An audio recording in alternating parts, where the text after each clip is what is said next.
கீழோரத்து காலனிலேருந்து பேசுகிறேங்க. 1994 இந்த வீடு கட்டி கொடுத்ததுங்க.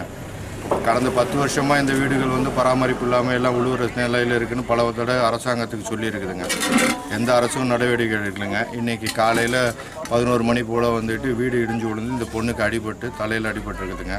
தலைக்கு ஸ்கேன் எடுக்கணும். ஃப்ரிட்ஜு, கட்டில், மற்ற பொருட்கள்லாம் சேதாரம் அடைஞ்சிருச்சுங்க. இங்கே உள்ள 17 வீடுகளும் மேல்வரத்து காலனியில் ஒரு 25 வீடுகளும் இதே நிலையில் தாங்க இருக்குது.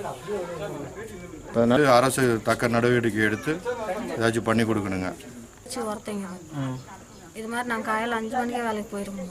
காலையில் 5 மணிக்கு போயிட்டு சாயங்காலம் 6 மணிக்கு தான் வருவோம். திடீர்னு மழை பெஞ்சிருக்கு, எங்களுக்கே தெரியலைங்க. சரி எதுவும் நினைக்காம நாங்கள் பாட்டுக்கு வேலை செஞ்சுட்டு இருந்தோம். ஃபோன் பண்ணி பக்கத்து வீட்டு பையன் இது மாதிரி அக்கா வீடு மேலே ஃபுல்லாக ஹாஸ்பிட்டல் இருக்குது அப்படின்னு சொன்னோம். சரி வரதை போய் பார்த்துக்கோ அப்படின்னு சொன்னதுக்கு அங்கே பார்த்தா வீடு பூராமல் விழுந்துருச்சு. பாப்பா கையில் 5 தையல் போட்டிருக்கோங்க, மண்டையில் காயங்க. நாங்கள் மனு எத்தனையோ வாட்டி கொடுத்தோம் போய் ஆஃபீஸில். யாருமே ட்ரிப் எடுத்து பார்க்கவே இல்லைங்க. 17 வீடு அப்படி தாங்க சார் இருக்குது. விரிசலாக தாங்க இது மாதிரியே தாங்க சார் இருக்குது. எல்லா வீடும் இப்படி தான் இருக்குது. மழை பெஞ்சா ஒழுங்குங்க சார். நாங்கள் அப்புறம் இந்த ஒரு வீடு தான், வேறு எங்கே போவோம்? இதுதான் இருந்தால் போகணும். யாருமே ட்ரிப் எடுத்து பார்க்கவே இல்லைங்க.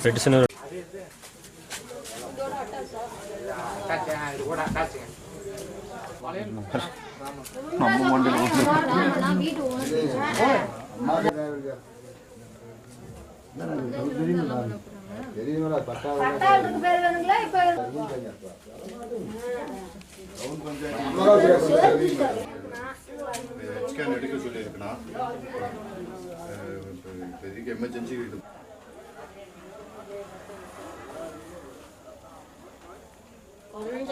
நான் பையனா இருந்து சேர்த்து விட்டு வந்துருப்பா. பொண்ணுன்றதுனால சேர்க்கலாம். போடு போடு போடு.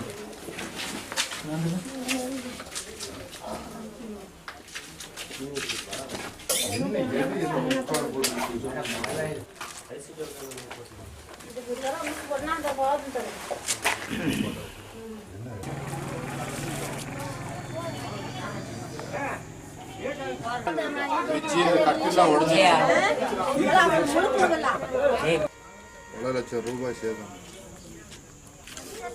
வணக்கம்.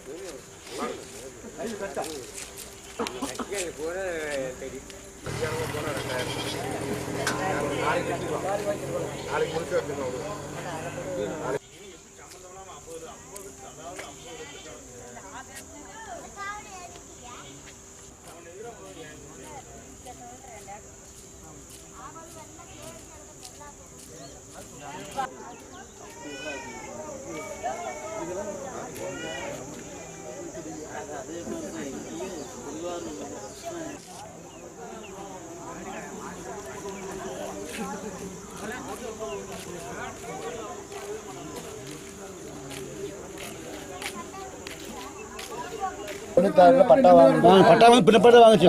வீடு கட்டணும் முதல்ல கொடுத்துட்டாங்க. கட்டி வேலைக்கு போறேன். அது அப்பா வீடு கட்டணும் போடுறாங்க. என்ன சொன்னப்பா இருக்கு. இந்த அம்மா கொடுத்தது நான் சொல்றேன். 17 ஒரே மாதிரி தான்